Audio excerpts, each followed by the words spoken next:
Welcome, guys. Let's continue with the next part.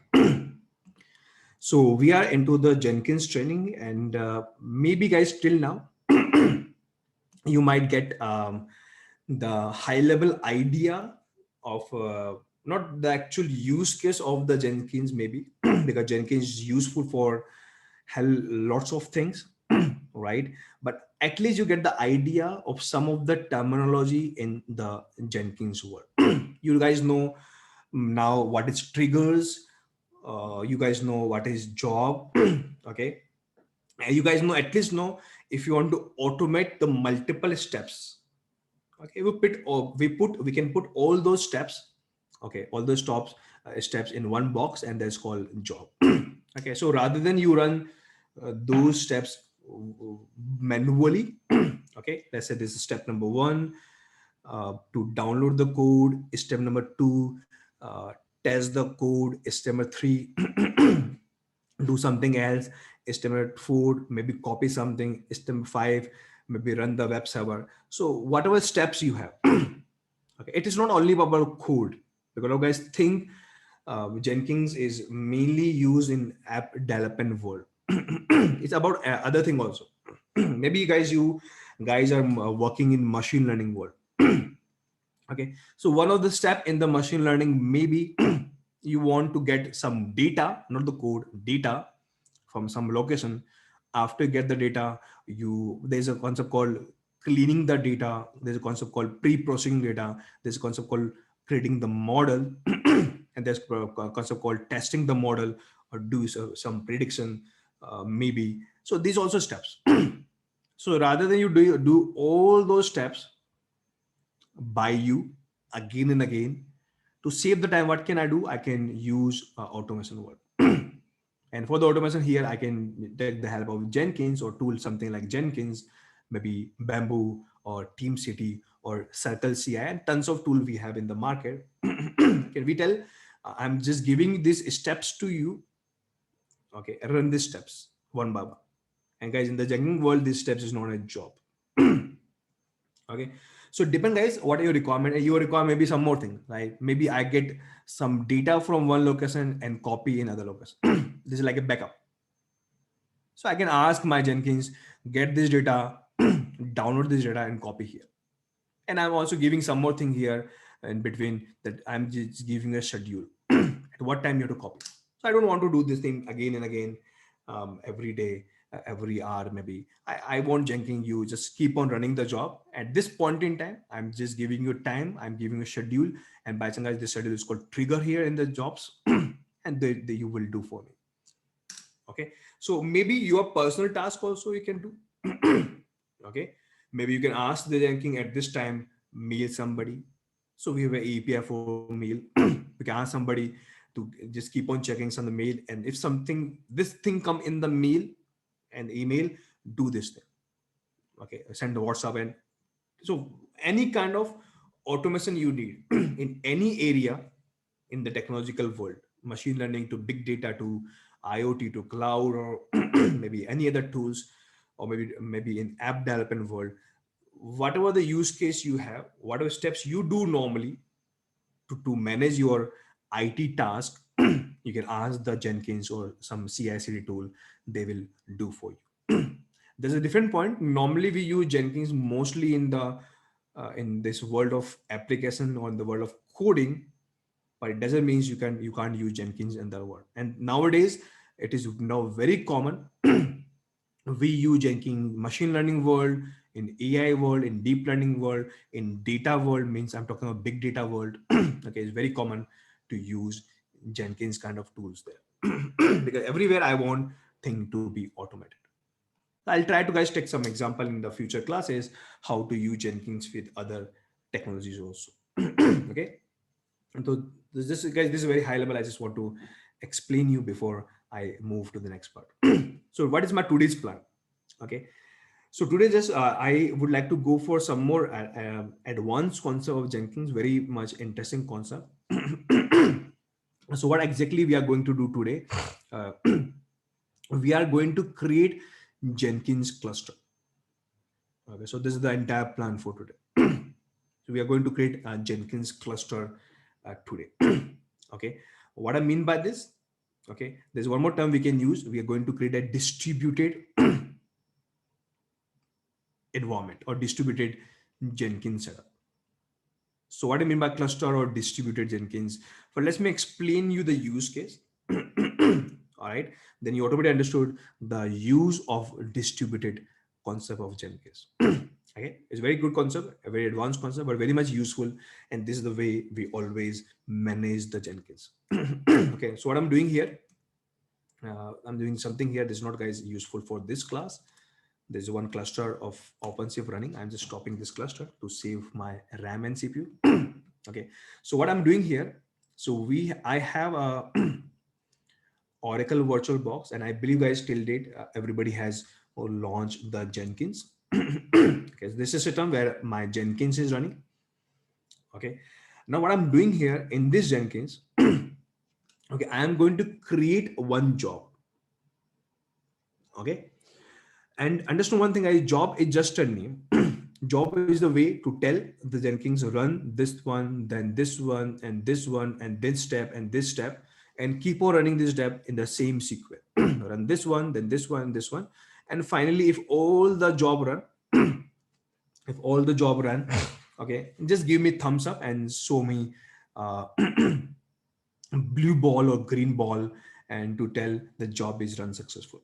If one of the things fail, if one of the things fail, then give me error in the with the red ball. So pretty straightforward, right? So we have seen this part already.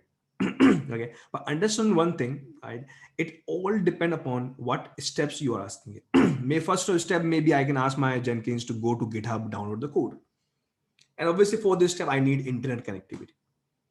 Okay, it means if you want to run this job, you need internet connectivity. All right, and that's one thing, guys. I'm maybe right now so much critical to understand, but maybe some use case it will it will somehow link. Right, I've explained what I'm talking about. So for this job, I need internet connectivity. But after we download this code, okay, copy this code. After copy this code, run this code, or maybe there might possibility this code may be written in, let's say, in Python language, or maybe written, let's say, in Python 3.9. So if you want to run this code, what you need Python 3.9 interpreter, or maybe you can say runtime. Runtime. Okay, or maybe some more step you want to do. So understand one thing, right? I told you already, whenever you run the job, it's just a way to tell your steps. But finally, behind the scene, your job run git command, job run copy command, job run Python command. And where they're running this command, they're running the command, okay, on the top of the OS where we have running the Jenkins. What I mean by this, right now, guys, in my case, I am running my Jenkins in this OS, and this is my Red Hat OS. Okay, and my Jenkins server or Jenkins instance is running on the top of this OS. Okay, it means whenever I run any job, whenever any job, okay, job behind the scene running the git command or Python command or copy command on the top of this OS only. In my case, is Red Hat version 8.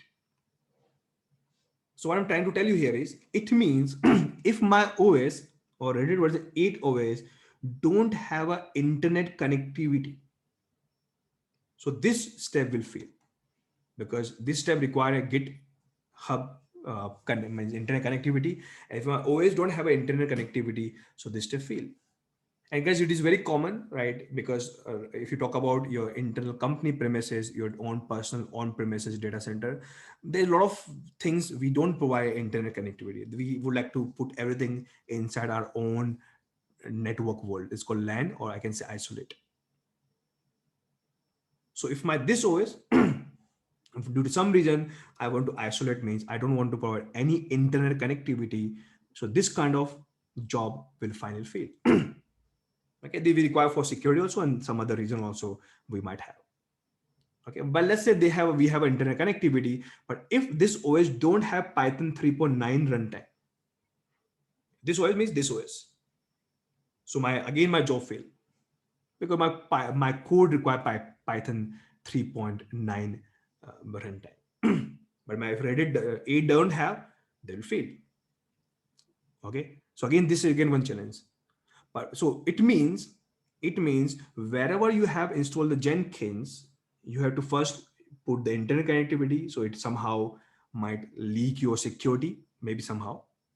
Okay. And this OS you require Python 3.9 if you want to run your code with this runtime. Okay. Let's say we can install in my Reddit version 8 for this. Okay. Means I'm talking about we might install in this Reddit version 8 Python 3.9. But guys, maybe right now my application is written in Python 3.9, and because Jenkins a tool is not used by you only. There's some other user also using the Jenkins, or some other team also using Jenkins, and that team might require Python 3.6. Some team might require Python 3.7. Okay, it means if they run their job with their code, they need Python 3.7 or maybe some other version. Or because you already installed Python 3.9 here, so changing this version, you have to degrade or downgrade, upgrade the things. So either their job run or your job run. By chance in the Python, there's a way to install multiple versions, but you understand what I'm talking about, right? So my point, guys, here is that I would like to emphasize here is, okay, wherever you're running the Jenkins, same system, my job run. And from the same OS, they're pulling all the commands. And guys, by chance, this command here in this case called resources. So they are pulling all the resources from base OS. They're pulling internet resources from base OS. And also one more thing, because we are running this program and command on the top of my Reddit OS, it means they are using my current CPU time. They're using my current RAM. They're using my current hard disk storage use resources. So technically, if you're running 1-2 jobs, that's okay. But I'm talking about a big environment with thousands of jobs we have to run, hundreds of team, or maybe a single team might be running hundreds of jobs. So, so wherever you install the Jenkins, you have to provide that much RAM, that much CPU, that much hard disk, that much internet speed, and all the respective commands and the other runtimes. Maybe Java or Python or hundreds of different tools, maybe Selenium or Maven or Gradle or whatever you guys know, right? You have to provide. So technically, if you try to think, right, team to team, they have different type of steps, they have different type of commands and tool to use, different type of requirement RAM and CPU they have. Okay, and it's not about the RAM and resources also here. If you if one of the job one running in this OS, one more job is running in this OS, and both the job is come from different team. Every team that has own personal code, personal data, and due to some security reason, I can't put my data on the OS where other team also working on it. The Jenkins provides security, no doubt, but there might be some kind of security issue might come up because both are using same OS as a shareable OS. Okay, so guys, these are the challenges I'm talking about here. Is so the point over here is point over here is in one Jenkins server, or I can say one Jenkins setup. Okay, multiple teams are working. Team 1, team 2, team 3, everybody write their jobs, or maybe everybody write hundreds of jobs for their respective requirement. Okay, but all the jobs, all the steps are going to run on the one OS where the Jenkins is running. Technically, in this OS. Okay, and every OS is limited with the resources. Okay, and resources means maybe RAM, CPU, hard disk, or maybe command, or maybe interpreter, or maybe extra tool, whatever Jenkins is using behind the scene. Okay, so to fulfill this requirement that everything work very smoothly, we maintain security. We wherever we need, I don't provide internet. Whenever we need, we provide internet. Wherever we need, I provide Python 3.9, 3.7, Java 8, Java 10, Java 11. I maybe sometimes I need limited RAM, sometimes I need more CPU. Okay, and sometimes I need this job and this project is very critical for me. I want to give a isolated environment for these guys. Okay, so there the role of distributed Jenkins come in play, or Jenkins cluster come in play. So how can we do here, right? What can we do here? We can do something like this. Rather than we run Jenkins only in one single laptop or one single VM or one single server, what can we do? Okay, we can launch one independent virtual machine or OS or server over here. Okay, and we put all the resources whatever we need by some of the team. Maybe one of the team, let's say team one, okay, they are looking for Python 3.6. So this OS we install with this runtime or this interpreter Python 3.6. This OS might require a job that require internet connectivity. So in this OS we will provide internet connectivity and some more things like this. Okay, but we have one more team. They have very critical project, and this team might require Python, let's say 3.5, or not Python. Let's say they are looking for Java. So they, let's say they require Java 8. So I can install one more OS, one more OS, and here we will install Java 8. But this team say I don't want internet connectivity. Maybe some kind of security loophole might come up, and my code will be compromised and maybe uploaded and shared by otherwhere in the internet. I don't want any internet in this system. So these are sorry. Because these are different OS or different VM or different instance, we can disconnect the internet connectivity over here. I understand one thing: internet connectivity disconnection means you're not disconnecting the network. You have a local network connectivity, but you can't go to internet. Okay, internet disconnection doesn't means you disconnecting the network. So local computers can connect to each other, but this computer won't able to go to internet. Okay, or maybe we have one more team, team 3, they again looking for Python 3.6. Again they're looking for internet. So again I can ask team 3 that this kind of environment we already have. So this is the OS I have. This have the same environment. If you want to have a new environment for you or new OS for you, but if you think your code is okay, I just want to use this, right? Then both the team can use the same OS or the same or can they can use the same environment. Okay, the point over here is, okay, like this we can create lots of environment, a lot of OS. Sometimes this OS is also known node. So we can create node 1, we can create node 2, we can create node 3. Every node has their own customized environment. Okay, for different teams. But who gonna manage these nodes? Okay, then we have to launch one more computer, one more instance, and one more node. And here guys, what we do, we install one program, and the duty of this program is to manage this guy also, is to manage this guy also, or is to manage this guy also. Okay, and understand guys, this thing, normally this kind of setup is normally known as master and slave node. So master is the one who gonna manage, is also known, sometimes known as manager, are going to manage node, this node. And guys, by chance this node is sometimes known as slave node, and maybe sometimes known as worker node, because they are the one who work for us. Okay, so either you can use the word slave or worker node or node, it is the same thing. Okay, and why they are known worker? Because whenever in team one say I want this environment, I have some task to do, task 1, step 2, step 3, step 4, and all the step I put in the job. So I'm giving this entire job to you. Now it is your responsibility, you have to run this job for me. And by chance this job require Python 3.6 and the internet connectivity, so you just go to this node 1 or assign this job to node 1 and get my job run. After run, just give me output. They fail or success, there's different part. Okay, but maybe my team to say I also step by steps things, so I also want to run a job, so I am also giving the job to you because we know you only. I'm giving the job to you.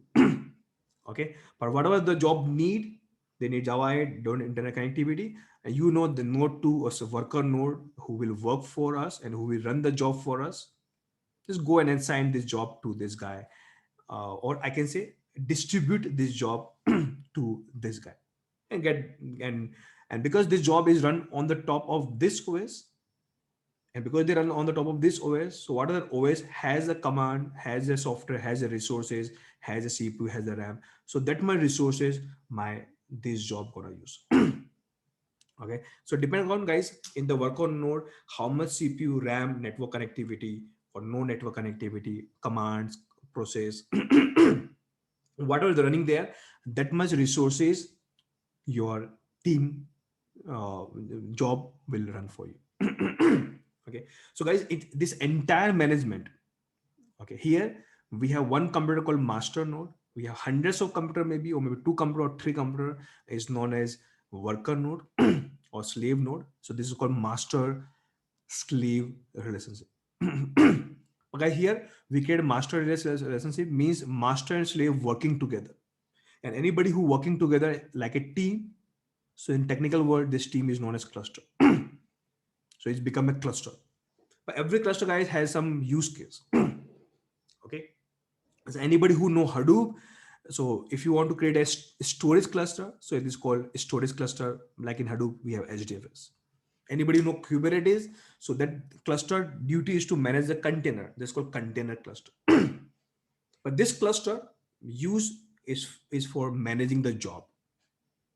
Okay. So job to job, we are assigning this job to node 1, this job to node 2, again next job to node 2, again next job to node 1, again next job to node 3.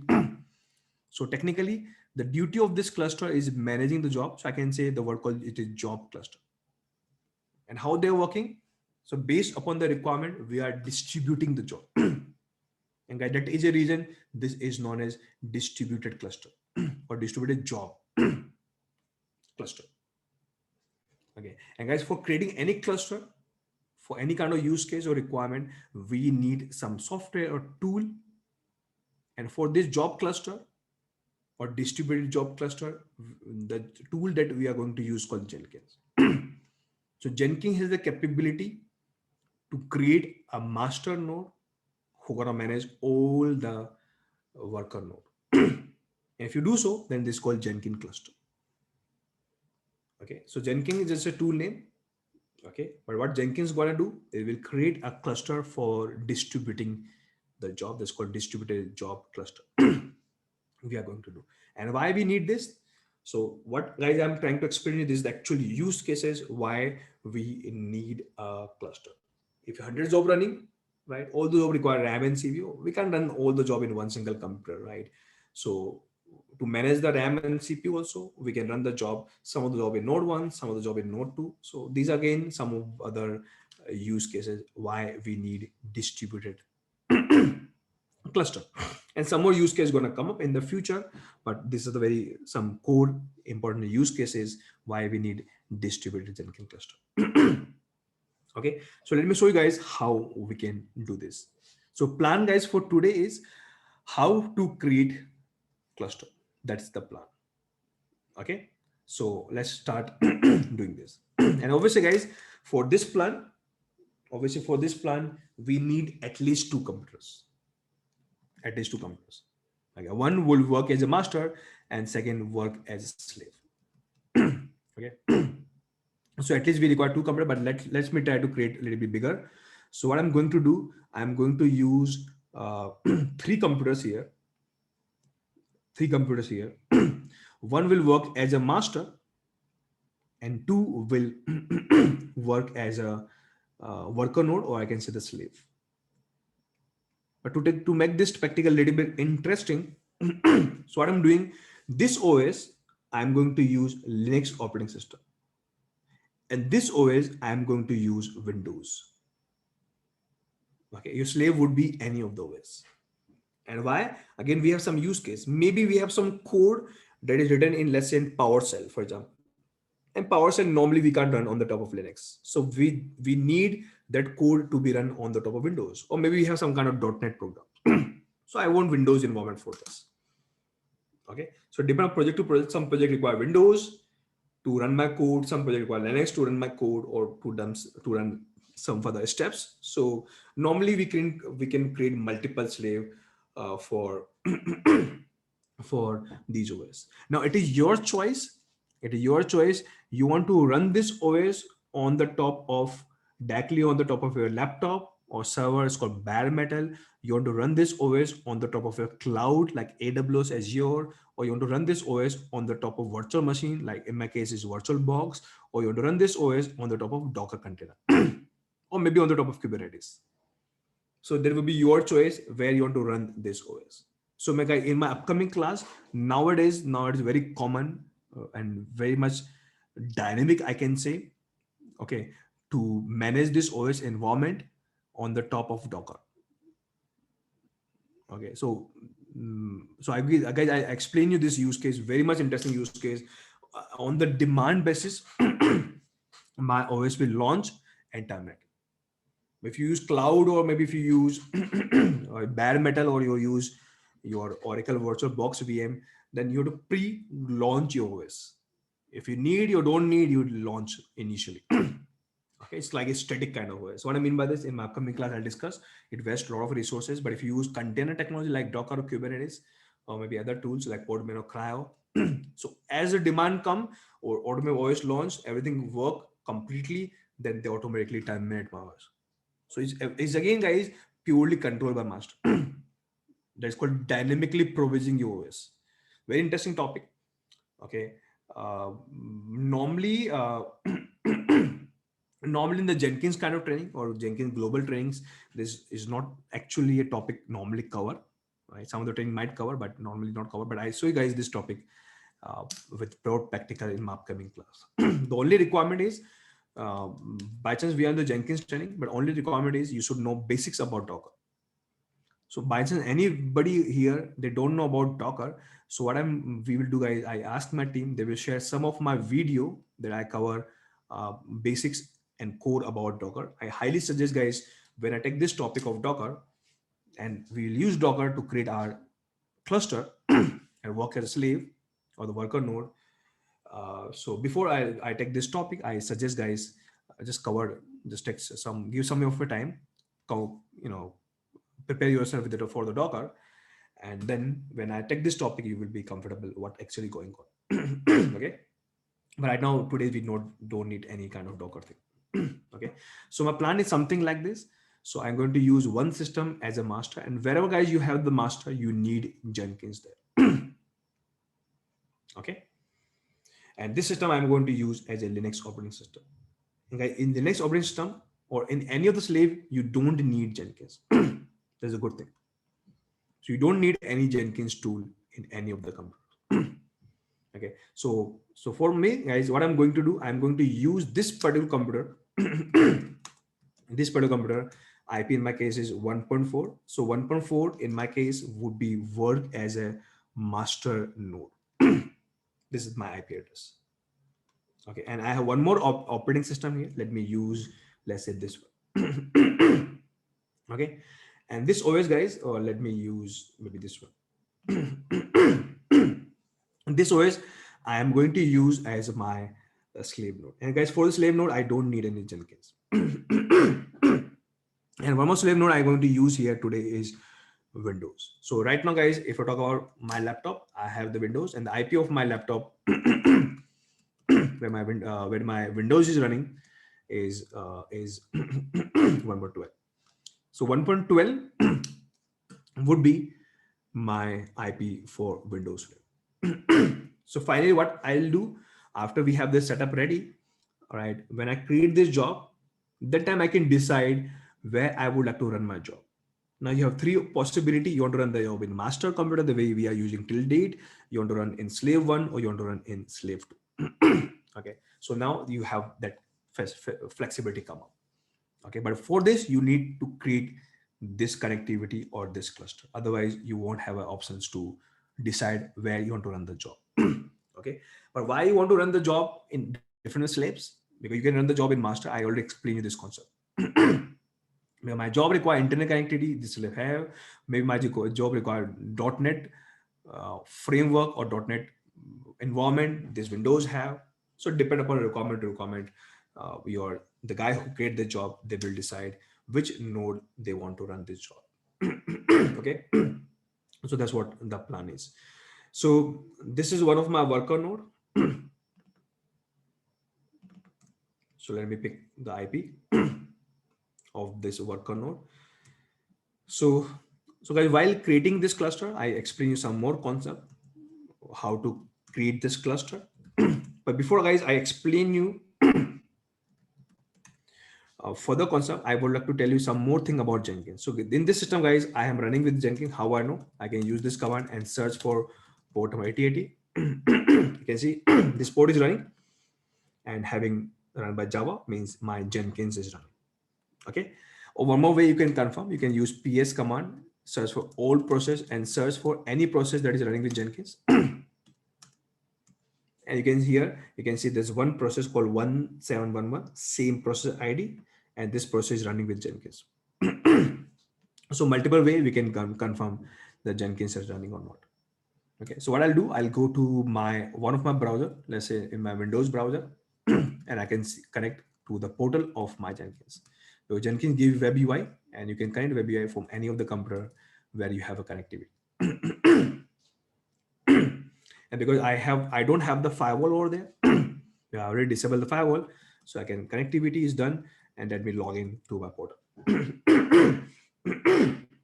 So guys, by chance, whenever you install Jenkins, by default, the system where you install the Jenkins, okay, it work like master and slave both. So this system also working master, and same system is also working as slave. And guys, by chance, if any system working master slave, right, this is called single node cluster. So like by chance, Jenkins come with a single node cluster setup. Okay, where same system is working master and same system working as slave. Master means who manage the job, slave means where we run the job. But now what I'm going to do, we're going to add more slave, more computer. And that is called multi-node cluster. That's what we are going to do. But before we guys create a multi-node cluster, I want to explain you some concept about Jenkins. Okay, but maybe if you want to see, if you go to manage Jenkins, in the manage Jenkins, if you go down, okay, there's an option here called manage node. Okay, so this option we have, and if you click in this option, and let me do one more small thing here. Let me go to your Google Drive and share you everything step by steps.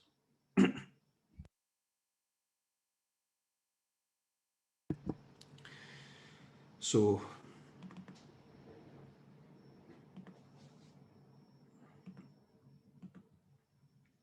okay. So if you go to this page, let me share the screen to you. You will see the details about your cluster, and what you see right now in your cluster, you have only one computer. This my base system is Linux, and there is a master. And master is by default work as a slave. There's master, right? And if you click here, okay, if you click here, and what the meaning of this tie? There's a different point. But if you click here in the configuration part, okay, there's a one concept guys called executors. Okay, what I mean by executor? Okay, so let me again go to dashboard. Let me explain you. Okay, so what I'm going to do right now, before we create a cluster, there's one vocabulary that you have to understood. That is called executor. Okay, what I mean by this, let me create one more job here. Okay, let me give the job name called job, maybe M, or maybe job 10. Again, freestyle job. Okay. Okay, and what I'm going to do in this job, nothing special here. I'm going to run some command. Just command. Okay, and then guys, there's one command in Linux called sleep command. Sleep command, and I'm running sleep 30. Okay, what I mean by this, whenever this command you run, even though if you just try to run this command in base system also, when I run this command sleep 5, it hold your command or terminal for 5 seconds. So it will keep on running your command or keep on running your program for 5 seconds or maybe 15 seconds. So if you want to run your command for or delay your command run your program for 15 seconds, you can use this command. Okay, so it keep on running your job or your command for 15 seconds. Then new terminal come up and you can run some other command. So pretty simple. You guys might know this thing. So what I'm doing here, I'm running this command 30. It means it means when I run this job, when I run this job, they run this command behind this is sleep 30, and sleep 30 will keep on running this command for 30 seconds. It means my the total time consumed by my job is around 30 seconds. Now it is your choice. You want to run the job from here or you want to run your job from here. But right now, guys, if you see the total time is not applicable because my this is the first time we are running the job. Okay. But what I'm trying to tell you here is, okay, whenever you run the job, your job gonna consume some RAM and some CPU or maybe some other resources, depend what steps you have written inside the job. By chance in this job, I have only run the command, and by chance the command name is sleep, and by chance this job is going to run in my Jenkins system, and my Jenkins running on the top of Red Hat, and by chance Red Hat support this command, then only this command run. Otherwise, this job will fail. Because Red Hat has this command. I showed you already. They have this command. Okay, this is one thing. But second thing I want to tell you here is whenever you run the job. Okay, right now we are going to run the job in my system where Jenkins running. By chance, the name of the system is called master. Okay, so it is been by default set in the master that at one single point in time, you can only run two jobs, job one and job two. Means total two jobs they can run. Job name would be anything, obviously, it would be anything, right? But at one single point in time, you can run two jobs. Or because you can run two jobs, it's called parallel. Means in the parallel or parallelism, right? You can only run two jobs in parallel at the same time. Means if one of two job is running, and if you try to run third job, you won't able to run the third job. And what happened with the third job? Your third job will be wait somewhere, and this is called queue. They wait in the queue. And they're looking for or they're waiting for one of the job to be done. And as soon as one of the job done, then what the job is waiting, it will start executing. So by default, it is set in the master computer or any of the node. If you go for worker computer also, by default, they set maximum two job you can execute, and that is called, guys, executor. And guys, fish here, I have two executor here, and both are idle. My idle means there is no no job running right now. Okay, one job you can run hundreds of times, but at the one single point in time, only two job can run. Okay, and when you run the third job, they will stop and wait here in the queue. Let me show you guys this demo. Okay, so if I run the job 10, and obviously it takes 30 seconds to complete, so you can see live what is going on.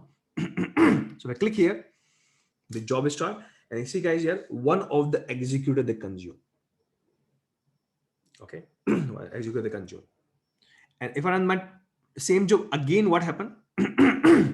See here, what happened? Nothing gonna happen. Okay, and by chance, guys, even though we have one ideal place is there, but even though they wait in the queue, why? There is one more concept, guys, called concurrent job concurrency. What I mean by this, in 5-10 minutes I will explain.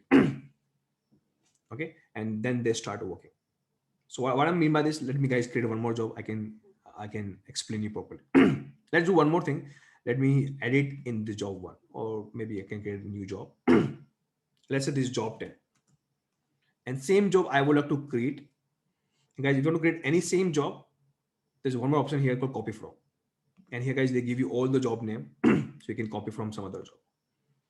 Maybe some reason you want to create the same job again and again, and you want to change some small changes. Better, you can create again from the scratch. You can copy from. Okay. Now this job again created with a new name. Again, they're running for 30 seconds. Let me apply. Okay. Let me do one more time. Why I'm doing this? To explain one more concept here. I'm going to create one more job. Let's say this job is called job 12, freestyle, and again copy from my job 10. Okay, and nothing changed here. The same code. Let me save. Now what I'm trying to tell you here is, okay, these are three jobs: job 10, job 11, job 12. Let's think they have different steps. Something download from GitHub, something doing backup, something doing machine learning deployment. Okay, if you want to run all the three jobs parallel, maybe by you or by other team members, okay, only two jobs we can run the parallel. For example, I run job 10.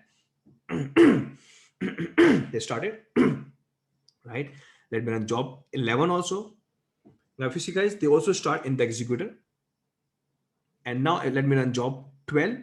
I don't have any executor left, so my job 12 will go to queue. Means they're not running. They're not running, they're waiting. But as soon as one of the job complete or fail, job 10 or 11, automatic job 12 will get that position. But maximum guys, two different job we can run in parallel. And now guys, one of the job complete, now job 12 will get that position. Okay, so this is called parallel. Mean two job can run in the parallel. Why only two? Because it is set in your node. Right now master node. Even though if you see guys here in master node, job 12 is running because there's only one node. So you can see from here also in the master node, job node 12 is still running. Okay, but if you see in the configuration of the master node, it is written over here. The maximum executor you can run in this node is 2, but we can change. Let's make it 4. You can change, so you can give any value as such, but technically maybe you can give 4000 also. But understand one thing, because master node is have a limited RAM and CPU, right? Maybe 12 GB RAM or maybe 1 terabyte RAM. So according you to plan how much executor you want to allow there. You do properly calculate by yourself that I don't want to run 10 more than 10 jobs here. Okay, so but right now I'm randomly putting 4 here because I know my job is very small. Sleep command doesn't require a lot of RAM and CPU. So maybe I can go 4. Now I can see automatically guys, all 4 idles executor we have. And again, if you go to dashboard, now you can see here we can run 4 job in parallel. So I can go for job 10 also run, job 11 also run, job 12 also run. Okay, we can run one more job here.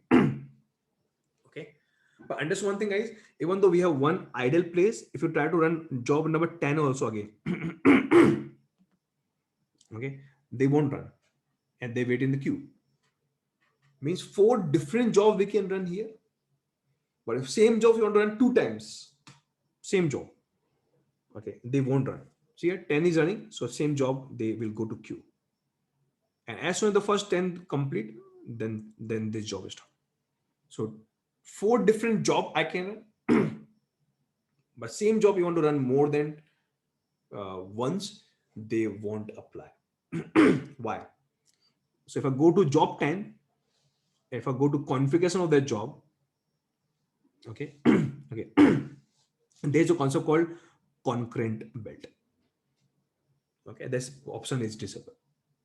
Okay, so maybe there might be requirement one job I want to run 10 times, same job, not different job in parallel. So there might be requirement we have. Okay, I want this job run 10 times. Okay, maybe one of the job, maybe we have some project and I want to test my project with different uh, times or different interpreter version. So the same job when I run, and there's a concept called parameterize. I will explain you. So when this job run, they ask me which version you want. I say Python 2.3, 2.6, 2.7, 3.5, 3.4. So same job run 10 times with different interpreter to test my code in all the versions. This is one of the example. Other you might have other use case also come up. But this is called concurrent. Means if you want to run this job 2 times or 10 times, they will run for you. So some use cases, this is very much useful concept. So let me save. Okay, and if I again go to dashboard, again I'm running 10 job 10, then job 11, 2 more job we can run, but a different job. Okay, let's 12 is running. Okay, but same time for another job number 10. Right, see guys, they're not going to build again, and same time in parallel, same job we are running. This is called concurrent job running in the parallel. And some of the use case we have for this, and where I know I want same step, same job run in parallel.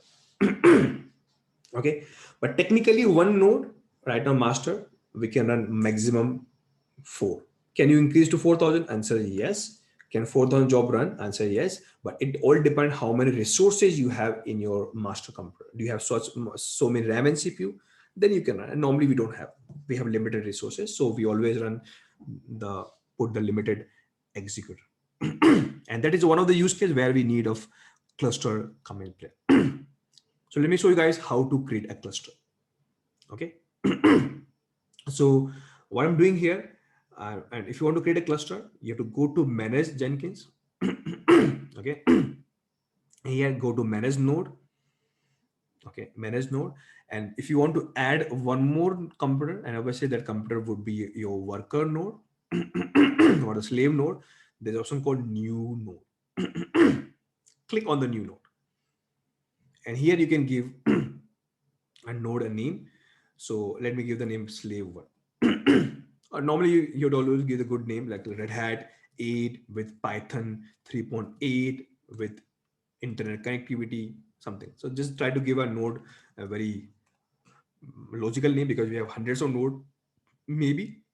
So by looking at the node name, we come to know what environment they have. Okay, but let me give a very simple name here, node one. Okay. Okay, and I want my this node to be there with me. This is called permanent. So I want this node to be permanent. Okay, so I can click on the option called permanent agent. What I mean by agent here, in 5 minutes I will explain you what I mean by agent here. Okay, so I want my node to be permanent. Or permanent means my node to be always up, and whenever I give the job, they will run the job for me. And what I mean by always up, so when I go for my Docker practical, I will talk about what is mean by always up, because they have a capability. As soon as the requirement come up, then time my OS will launch. Very interesting concept, and they run my job and they stop my OS or terminate my OS. So I will explain that point. But right now, my this computer means this computer means this computer is my permanent node. And right now the IP of this computer, let me pick the IP. So IP of this computer that I want to I want to make a slave node or the worker node is 1.5. So 1.5 would be my worker node. Okay. So so let me click OK. Okay. Now what they're talking about. Okay. What they're talking about. First of all, they say in this node, how many executor you want. I mean, how many parallel job you want to run. Let's go for 3 or maybe 2, let's say. So this node, okay, I want to have 2 parallel executor.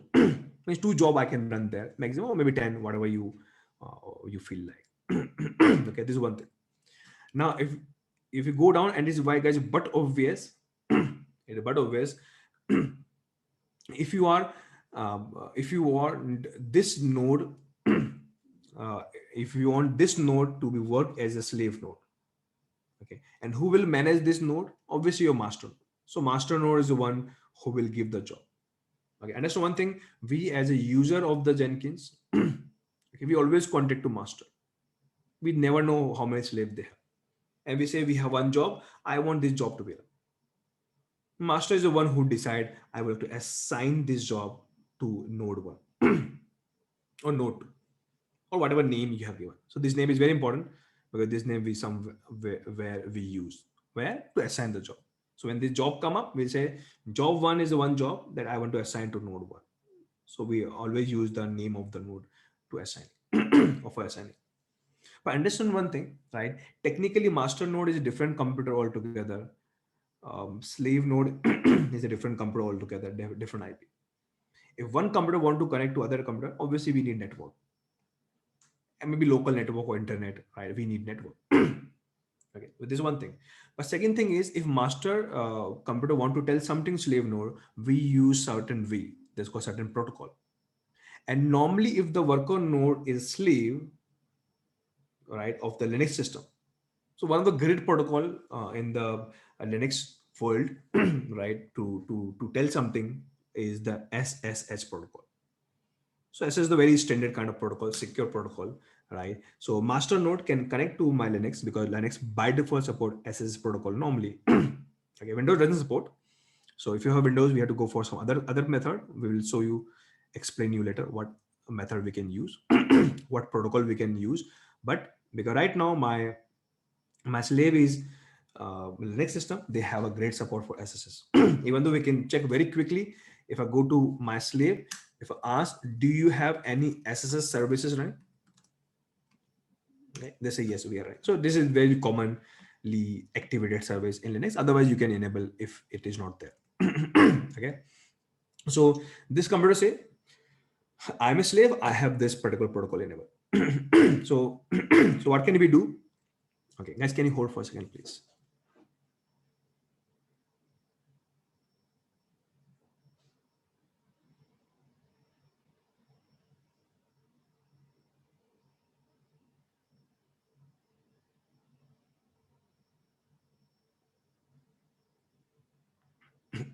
So what can we do?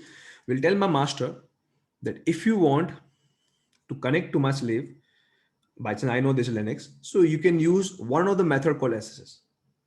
Other we have some more method also we have, right? But normally in the Linux, SSS is one of the great method. Okay. But one more thing, guys, if one computer going to other computer, okay, it is one of ways you are going inside this computer. Okay, obviously you need login name, username and password. Username password. Otherwise everybody can go also in this computer, right, like Jenkins going. So Jenkins master computer will go to slave computer, so Jenkins master should know the username and password of this computer, and plus obviously the IP address. So four things you tell the master, that use this IP, go via this protocol, and use this login and password of this computer to log in and to connect, and use this login and password to ask them to run the job. So these four information, guys, you have to provide over here. And how? So while configuring this node, if you go down, they're asking which method you want to use. Okay, and if you see here, so they're asking launch while execution the command on this. Okay. So one minute, guys. So if you see here, we don't have any option come up in the launch method for SSS. We have launch agent option come up, but agent in a minute you come to know, but we don't have any option for SSH come up. Okay, otherwise in this option you can see that. Why is not coming? So understand one small thing. Okay, in the Jenkins world, okay, it is just an automation tool. Okay, so if you ask Jenkins go to GitHub, they don't know. If you ask Jenkins use SSS, Jenkins don't know what is SSS, they don't know what is GitHub. To tell Jenkins that what is GitHub, how to go and download the code from there, or to tell Jenkins what SSS and how to do SSS behind the scene. By chance, anybody who don't know SSS is like a remote program. So one computer, if I want to log into other computer, and for one computer I want to run some command on other computer, we use this protocol or this method. Okay, so to tell Jenkins what is GitHub, what is SSS, or maybe in the future what is AWS cloud, what is Kubernetes, what is Docker, for this Jenkins has plugins. So plugins makes Jenkins smart. So with the help of plugin, my Jenkins start come to know how to do SS, SS and how to do GitHub, right? So right now, because I don't have a plugin for SSH, that is the reason we don't have option SSS come up here. Because Jenkins don't know how to do SSS. So if Jenkins don't know how they connect to my uh, remote system on slave one via SSS. So what we do, we have to first cancel this part. Okay, let me go out. I have to leave this. First, I have to install a plugin. So again, go to manage Jenkins, same page, go to manage plugin. And if you go to available and search for SSH, Okay, and if you see here, okay, this SS plugin allowed to execute command remotely. This is not my requirement. My requirement is to launch agent over SSH. Okay, what I mean by this, if you want to connect any computer, it's called slave to the master. Okay, and why you're connecting, so the master can use the slave to launch the job. Okay, so in this slave you have to run one program, and this program has a capability to keep on listening to the master. What I mean by this, very quickly, if I create this diagram, a very commonly used term if you use any other clustering technology also. So this is the master and this is slave. So one of the duty of the slave is, whenever master come to a slave and ask that I am giving you job one to run, so in the slave we should have some program, and that program should keep on running. And duty of this program is to get the information from the master, and when a master come and ask to run the job, so this program will get this information, get this job, and make sure they will go and run this job on the master behalf on the slave computer. And after the job run, what output of the job they will give back to the master. So it's guys, it's all game of this program. So you have to keep on running this program in your worker node or slave node. And this kind of program normally in this kind of world is known as agent. Okay, anybody who by chance know Kubernetes, because a lot of guys have done Kubernetes training for me. So like in Kubernetes also in slave node we have a program called kubelet. So kubelet is an agent program. Similarly here, this agent program is known as agent only. Okay, so we have to run the agent, and by chance this is my Linux operating system, or agent is one kind of program. Typically this program is written in Java actually, because Jenkins purely based on Java. All right, so this agent is normally run on the top of Java. But who will send this program here and run this program here? So SSH. So SSH is the one from the master, right, who will initially first time send this program to slave node, and after this send, they will execute for us. So guys, in any of the computer, like say this is computer 1, computer 2, if this computer is 2 is Linux. So if one want to send a program, and after send a program they want to run the program, okay, then SS is a very common protocol we use to send a program or to send a code and to run the code. This is called remote execution. And that's what guys we are doing here. So tell the master that we have some Java agent, and I want to first send this Java agent, means Java program, to my worker node, and then I have to execute. So how can I send and execute? We can use SS Pro. And for the Jenkins need a plugin first. The plugin will give them a way how to use SS plugin, or how to use SSH, something like this. So that's what guys this guy is saying. So we have some Java program or agent, and we launch via SSH. Okay, so I need this plugin.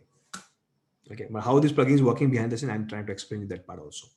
If you click here, so they will download this plugin and install for you. Okay, and normally guys, after we install the plugin, we have to restart Jenkins. So I click here. After they download it, I click restart. Behind the scene, my Jenkins restart. After this restart, in a minute or in a second, automatically your login page again come up. Okay, or maybe they don't come up, you just refresh. It will come up. And guys, because Jenkins is based on Java, and whenever you run and restart any Java program, it takes some second actually, because a little bit they are heavy. Okay, so it may take some second or maybe minute to restart. Okay, so let me again restart or refresh, I can say. Again they're waiting because my Java program is reloading behind the scene. Now they log out because I refreshed, or technically behind the scene they disconnect the session actually.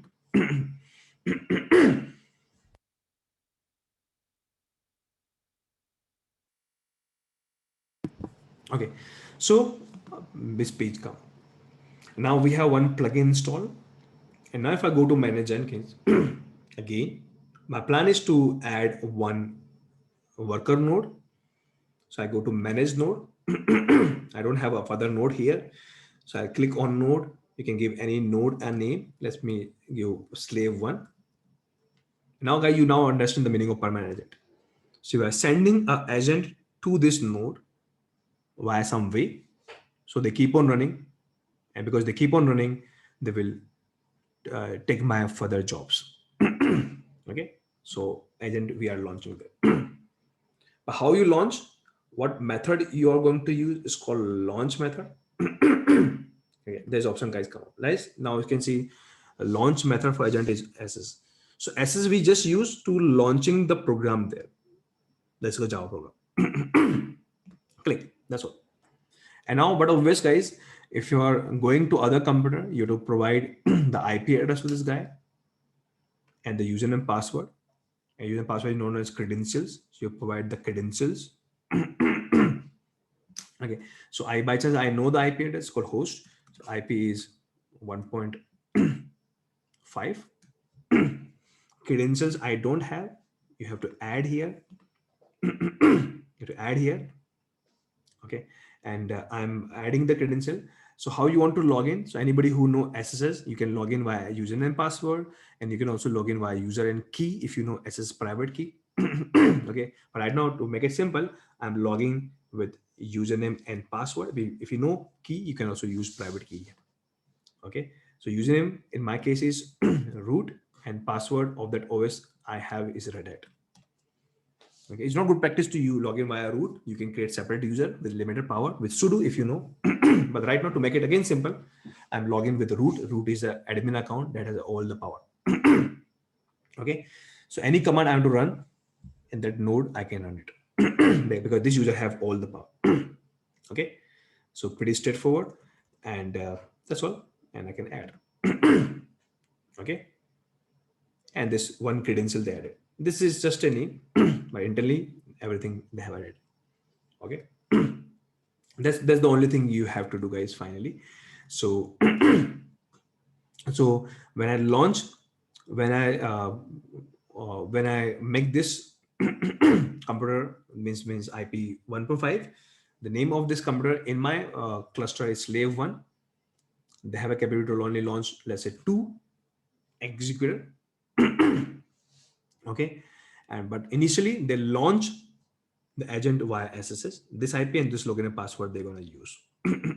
Okay, let me save this. So what happened, guys? Behind the scene, as soon as save, they start executing agent.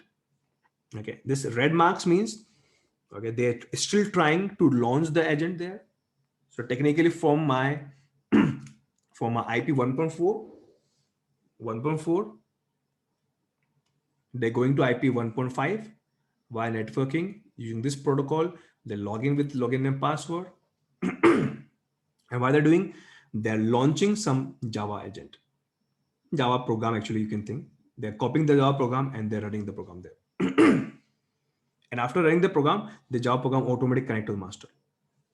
And as soon as my Java program or agent connect to master, then I say my slave is up. And when I say slave is up, it means that time you guys see this red marks disconnect. But let me refresh again. It's being long actually. Okay, if you see my slave is again is still not up. Okay, why? I don't know. Let's check. Okay, I know by chance, but let me show you. The node is being launching. Okay, and if you see the log here, so guys see here, they still trying 5 more try. They have a limited try. They keep on trying. They keep on trying. Okay, initially they're trying to launch. Go to SSS. There's a port now SSS. They're trying to launch the agent. Technically they're connected. Okay, but there's some issue. They fail again. Same issue. They fail again. The same issue. They fail. They keep on trying. They keep on trying. They might try 3 more times. And again same error. If you see they come up, and after have three try, your finally launching the agent will fail, and your node will show you error that we have some issue. Now, why the error come up? Okay, so this log, guys, is pretty clear. So anybody who knows something about SSH, so initially, guys, when you do SSH, we some transfer some key. Let's called key exchange. Okay, what I mean by this. So anybody who know SSH by chance, so one computer to other computer, if you connect first time, for example, from this computer, I am connecting to this computer by SSH. First time if you connect, they transfer this key. And normally if you do SSH manually, you do test yes or no. If you say no, you will disconnect and say without accepting the key, I won't allow, because I'm working secure, and for secure I need public key. Without a public key, I won't work. So but if you say yes, they get the public key, then you have a connectivity. See here, you have connectivity, then you log in, key added, and then you can start working. Okay, but right now, guys, if you're using SSS manually, you can, as a human being, you can manually type yes. But guys, here in Jenkins, there is no human being behind the scene they're running. So who will type yes to accepting the key exchange? Okay, so there's nobody here to type yes. Okay, and we don't have a key, and the key SSS don't work. It's not an issue of Jenkins, it's the SSS you need in the SSS world. So for this, what normally we do, so while configuring the slave, okay, here we have option called key verification strategy. Okay, and we have what we have to do. Okay, no verification key strategy required. Means whenever you connect first time SSH, they send the key, accept the key. That's all. Okay, so something like this they're gonna do for you. Okay, just select this option, and it will resolve this error. Save. Okay, and now, because last time all the tries they have done for us, they won't do again try. So what we are going to do, agent offline, they fail to launch the agent. If you see here, they fail because they try multiple times. Because we change something in configuration, I can again launch the agent. I click here. Again, guys, they launch the agent and they try one more time. Okay, so let's see what happened. What happened? So now this time you see, guys, here author is successful. Last time this message never come up, right? We still seeing something fail. Now this time they're very quickly authoring is successful because they accepted the key. Something like this. Okay, so this part is done, but after authorization done, let's see what happened. So they again doing something, they're doing something for you. Okay, and technically, if you see this slave, again we have the error. Again we have the error. I find the error say, oh, you're offline. Agent is not run. They fail. One of the reasons they fail is because if you go to configuration part again, okay, here we see there is a one compulsory field that I haven't filled. Okay, and this field is very important. Maybe today, guys, you might not able to you understand the actual use case of this field, but technically, right now, this slave that I have is one OS. In the future, we are going to run a lot of jobs. And guys, if you remember, I explained you whenever you run the job, some of the job might go somewhere, download some data, download some code, and every job has their own personal workspace. Right? If you remember in my Jenkins, guys, in one of the job, I I told you, if you go to one of the job, for example, let's say this job. So this job behind the scene, go to GitHub or download some download some data, and where they pick store the data in the workspace. Where the workspace? Here it is. Okay, so they copy something here. But this workspace may be somewhere, right? Workspace is also like a folder. It should be somewhere in our hard disk.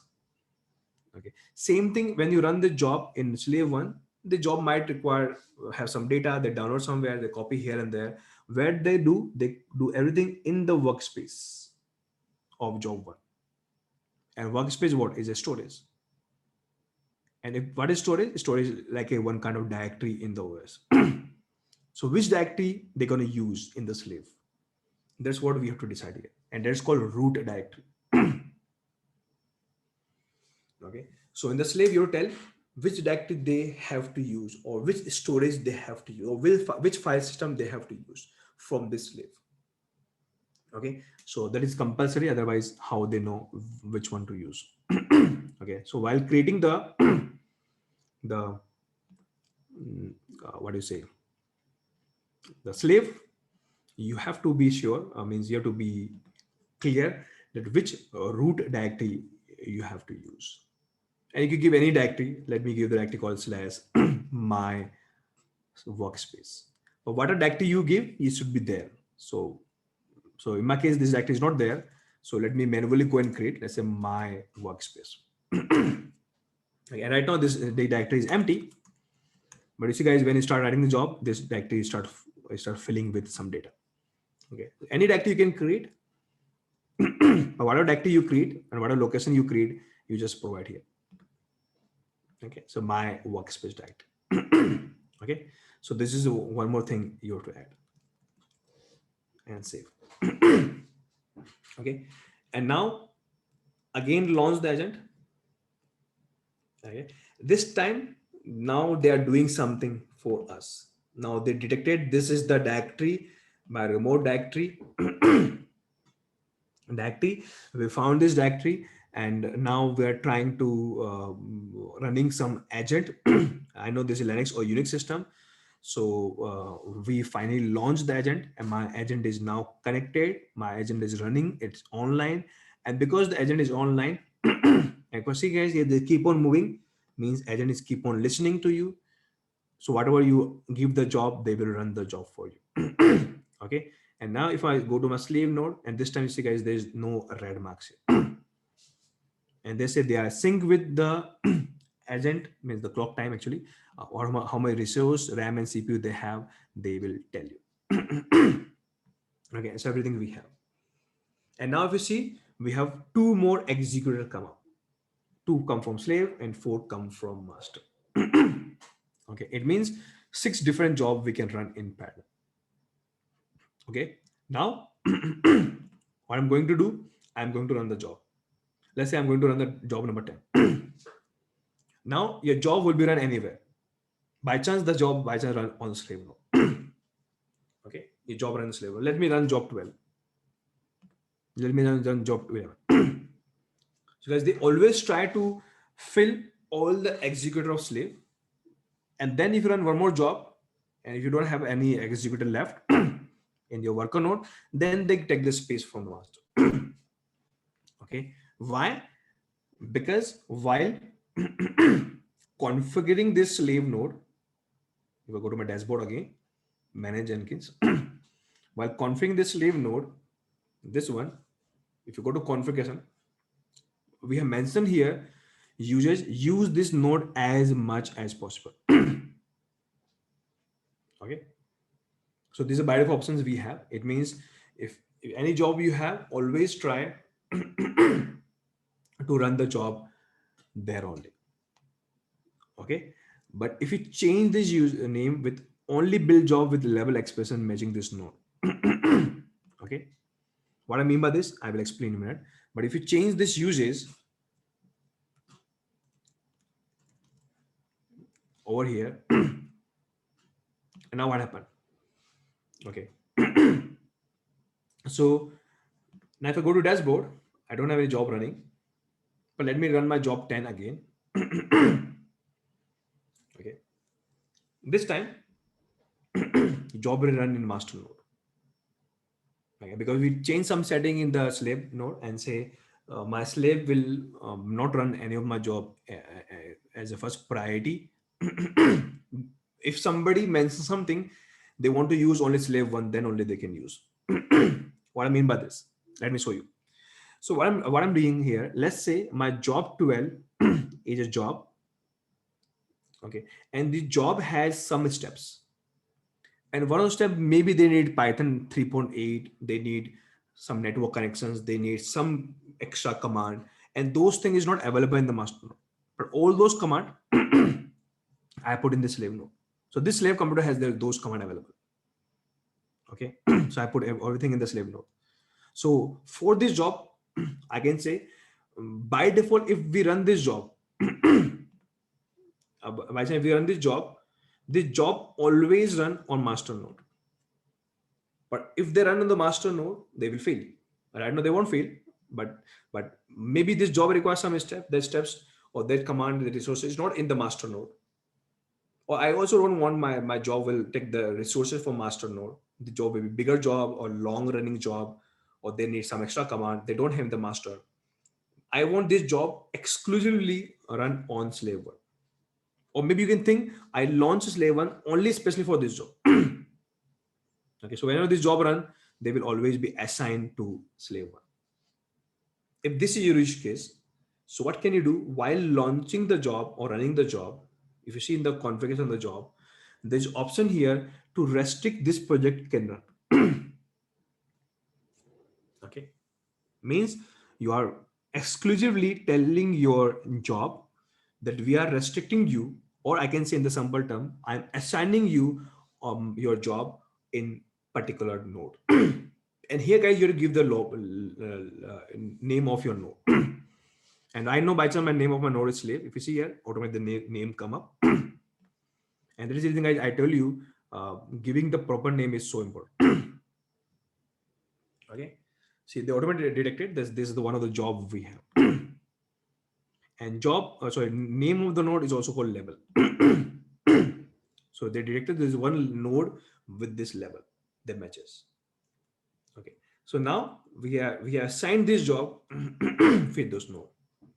It means whenever you run this job always run in the master, sorry, in the slave one. So let me run this job again. And now do you see here, this job is run in slave one only. Why? Lots of reasons I already explained you. Maybe this job requires some command, some program, some resources that is only available in slave one. Okay, that is the reason. So this is a way guys, you actually plan your resource management, I can say, or your cluster for job distribution. Okay, and that is the reason when you configure this slave, even though if I click on this slave, I landed this page only. Okay, and if you go to configuration, that's what they're talking about. They say the users will be, you only run the job or build the job with the level matching. Okay, means if any node give this level means this level. Okay, then only you can run this job. Even though if you go to the node, the slave one, and if you click here, we can list it here. And this now very well listed. This node is being tied with some of the projects. Project means some of the job. Which one? Job 2.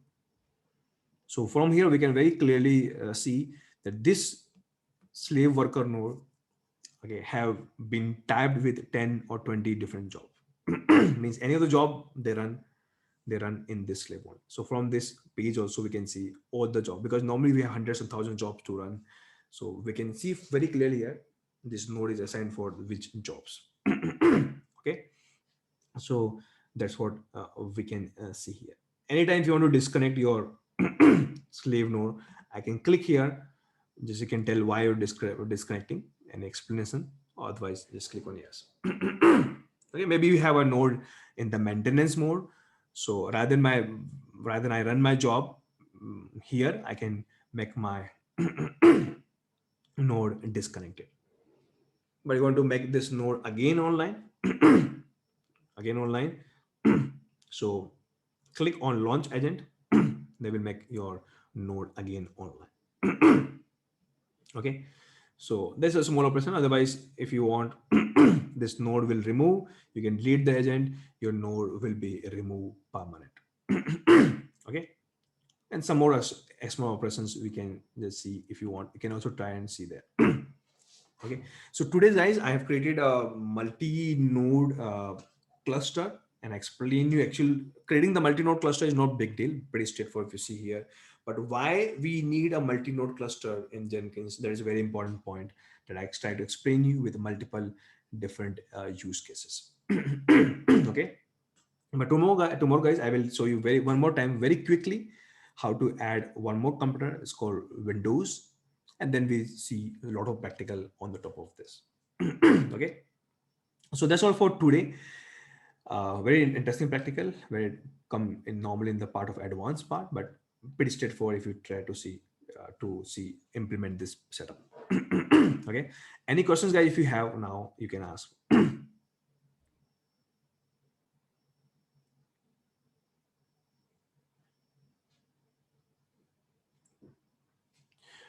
Yes, Rahul, in DO180, they use Podman. What is Podman?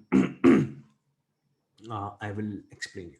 No, Bhavesh, Jenkins is not agentless. We require agent there, and the agent they use is Java. So when I show you one more practical tomorrow, I will show you live where they're launching the Java agent. Okay.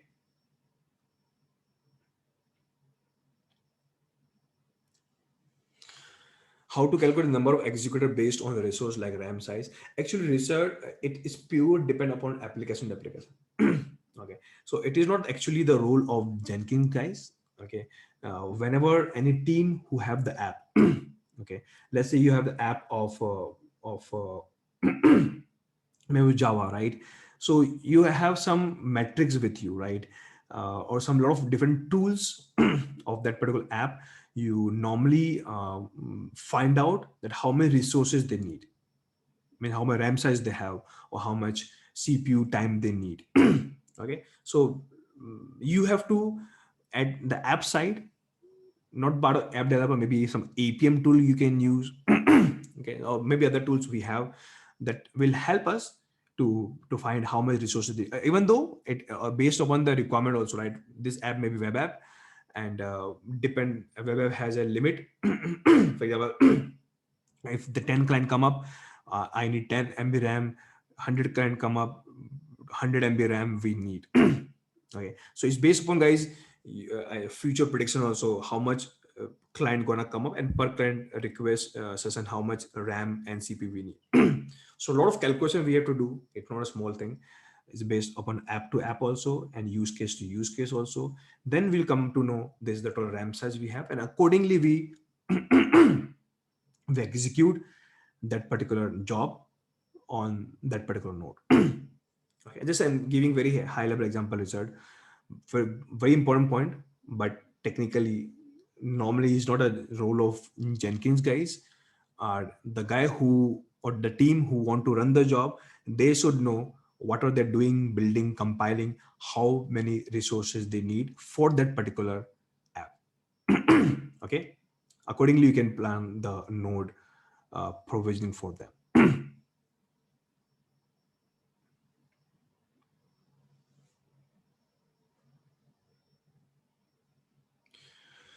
So, Karthik, what you're saying?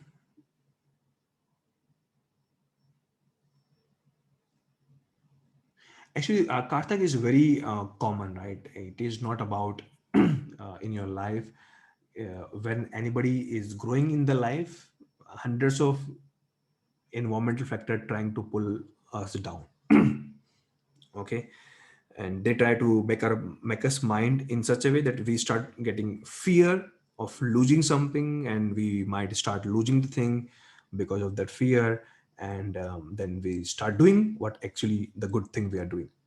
Okay, so I know you guys, you can do great thing in your life. Don't listen your friends who is trying to pull you down. Okay, you have to you have to believe on you, and you have to believe on me also at the same time, and you will see, the world will see you what great thing you will do. Okay, so don't worry, don't listen, you know, this kind of thing. What is swap space? Prinka, swap space is, I think you're talking about swap memory or swap partition. So right now I'm not discussing this point here. It's not at all relevant to Jenkins, but in my RSC asset training, it is there in the YouTube. It's a free class. I take one complete class on swap. I just go there and read, and you come to know what is the use of swap. No, Saket, you don't have to install Jenkins in the slave. I told you already, we don't have to install Jenkins in the slave. We need nothing there. Something we need there. What there's something I will explain you tomorrow. But as such, you don't need any Jenkins software in the slave computer. Okay. So how to yes, somebody asking me, there's one option called config cloud. It's very interesting option. Okay, I show you how to make Docker container as a sleeve. Okay, and there we use this option that make the thing very dynamic. Right now have to launch manually my worker node. Okay, but as the demand come, automatically my worker not launch for me, and we don't have a demand, the automatic terminate for me. So those things we can configure here. So in my upcoming classes I will show you how to use this option of configure cloud.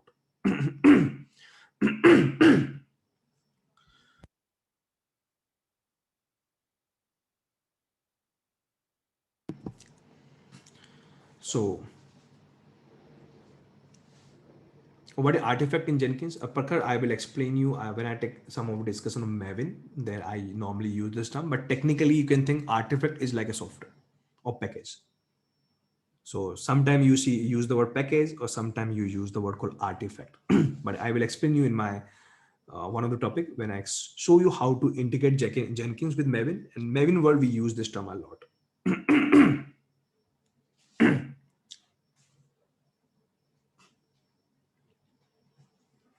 Can we have two master nodes? Answer yes, Krishna. We have a setup for high availability in Jenkins through which we can configure two master nodes. If one of the master node goes down, then second system will take over. Jenkins better than Ansible? No, actually, Mobin, there is no meaning of comparison. Jenkins doing different things. Ansible is doing different. So Ansible is for automation, for configuration management. Jenkins don't know how to go inside the OS and configure the thing. So if you want to configure any node, we can ask Jenkins. Jenkins will contact Ansible, and Ansible is the one who will configure your operating system. Okay, so I will show you guys some example of how to integrate Jenkins with the Ansible. Then you can see the difference. But technically, there is no meaning of difference. Both are the different tool to have different things.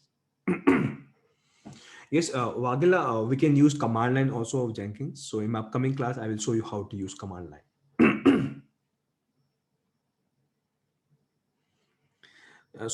Don't worry because of health if you're losing some information. Don't worry, just try to focus on some of the terminology that is maybe more than enough. Don't try to catch everything, every topic. Just try to listen my lectures here. If you now, if you listen to today's lecture, if you know there's something like cluster in Jenkins, that is more than enough. Okay, so don't try to catch everything, right? Otherwise, you might feel demotivated because we don't need to know everything, right?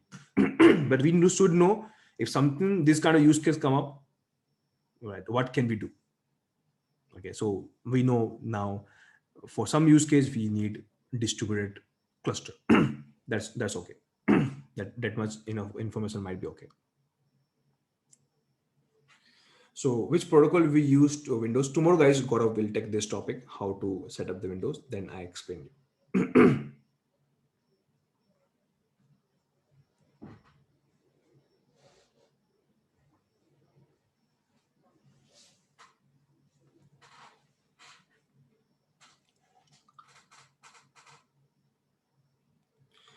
How to reset the password for Jenkins? Okay, guys, if you forget the password, whatever you change, in my upcoming class, I'll show you how to reset that first. But if you want to change it, there's a top option we have admin. You can go and change there. But after change, if you forgot, I will tell you how to reset. Yes, so Manish, you can integrate Jenkins with Ansible, Jenkins with OpenShift, Jenkins with Kubernetes, Jenkins with AWS. Any of the tools and technology everything you can integrate with Jenkins. How? Most of the example I show you in my upcoming classes. How many VM are required in Jenkins? Depend, guys. Sandeep, how much slaves you need? If you need 2 slave, 10 slave, 100 slaves, that will be your choice. But just for practical, two VM is enough. One you use for Jenkins master, one you can use for Jenkins slave. Just for practice are practicals here.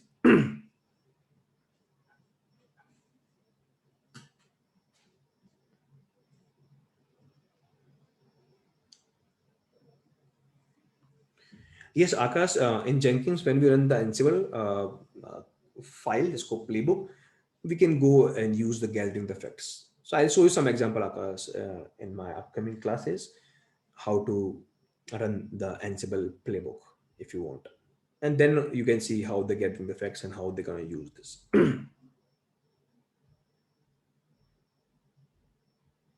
How Jenkins come to know which node to. I think Subhasri, this is the practical I showed you. While creating the job, we have to assign right for this job which node to use. I show you this practical right now.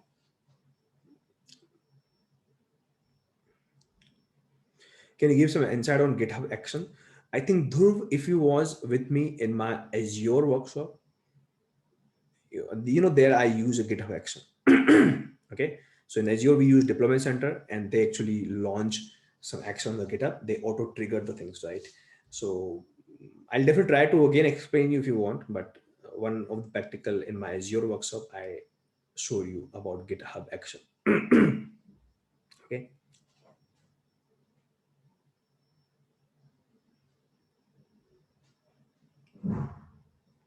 so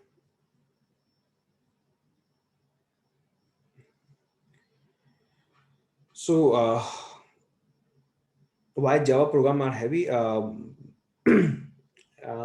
because in simple line, Balwinder, there are multiple reasons, but in simple line, Java create a extra virtual environment. It's called JVM. JVM like a virtual machine, it's more lightweight virtual machine, but it's like a virtual machine. So it launch the entire virtual machine, and the top of this, they're running the code. Okay, so this is one of the reason, right? So compared to this machine, technique is very lighter, but we have to first launch right when we run the Java code. Okay. Yes, Kalpit, we in upcoming classes, I show you how to use Jenkins to launch the Docker container. Lots of practical we're going to do here. Sandeep, please answer my question. Sandeep, I haven't seen your question actually. The questions normally in the Q&A come in very random order. So what is coming in the front of my screen, I'm querying those things.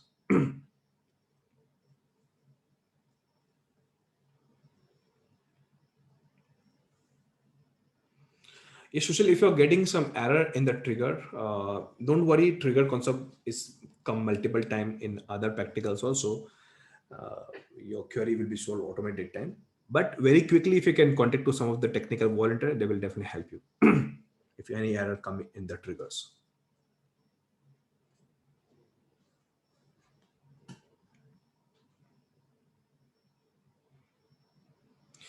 From first lecture, I asked the question but not answer. I don't know, Sandeep. Can you again write your question over here? And if you're not coming in my screen, please put in your WhatsApp group. Somebody help you, or maybe they will pass to me, and I will answer you in my next class.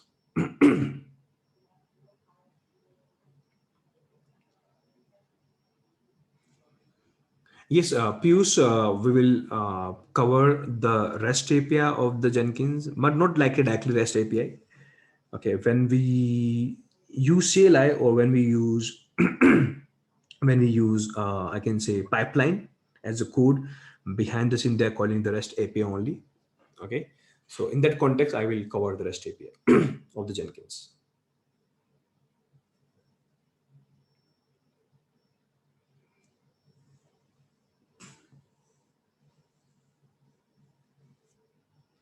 what kind of scheduling algorithm they use? Actually, Sheikh, they are not using any kind of scheduling algorithm. Actually, they schedule, but it is based on the level. So what are the level you are giving, my job will schedule there. Okay, so you can think in this way. So it is a pure label based scheduling. Okay, so by chance the name of your node, what you name you give to your node is work like a label, or you can add more labels here. I can say this is the Java machine, I can say this is the production machine. Multiple level you can give, and while running the job, you can, the guy who run the job or create the job, they say I want to run my job on the node that has this level. So they are, the scheduling algorithm would be level based scheduling. Okay, that's what they are using. Or I can see the word level or text is same thing. Okay, so, and you can create the level with the space separated.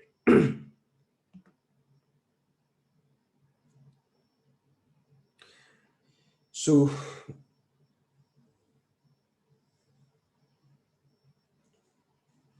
I want to learn Docker Compose. Seriously, in my IIC Rise channel, recently I completed Docker class in a little bit advanced. So I think there's one lecture about Docker Compose. I explained there in detail what is Docker Compose. It's a free lecture, but I explained it from very basics to a lot of advanced concepts I discussed there. So just go and attend that class of Docker Compose.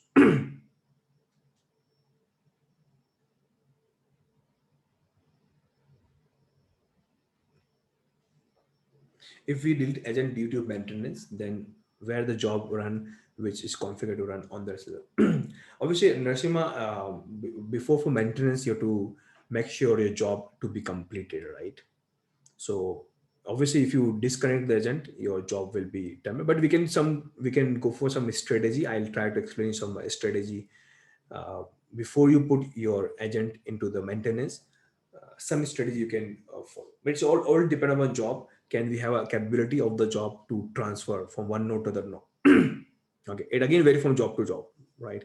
So we'll discuss those things maybe if you want, to about how we uh, maintain, how we do agent maintenance. So some strategy we can follow. Maybe in upcoming class, if you want, I will discuss those points.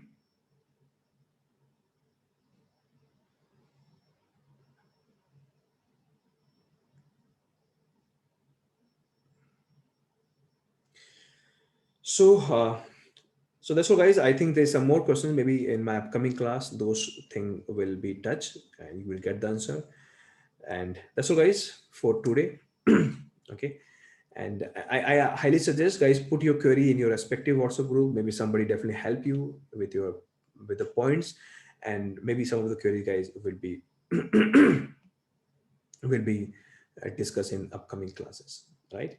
So that's all, guys, for today, and we'll see you guys tomorrow. Bye.